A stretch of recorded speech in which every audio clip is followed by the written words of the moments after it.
erayadan murtida iyo meelitiminta wanaagsan ee dhagiina ku soo dhacaya waxay hoggaan iyo hormood u yihiin silsiladaanteed la magac baxday boholyow iyo baadigoog jacayl taasuu daahana wararka xiddiga reer galmudug ee u raanqeeya heelada siyaanba weli hore loo arag maxamed ciise xasan maxamed dhaqan ayaa baadigoog ugu jira gubaad oo malaha gabdhaha soomaaliyeed ee quruxda isku ka dhex gashay isaguu qarsan waayey hurdo iyo hoyaadna ka dheeraaday ayuu yidhi maxaan galay riyo oo kugu dhegay gacmaha waa isa guuldarre gegi maran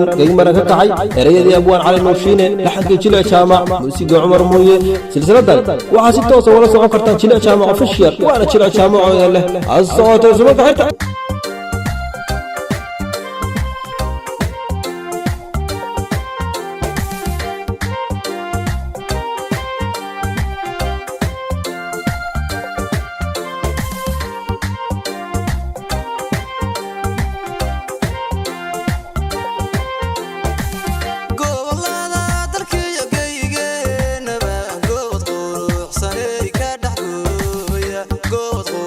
Sanay ka dhaxgooya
قعد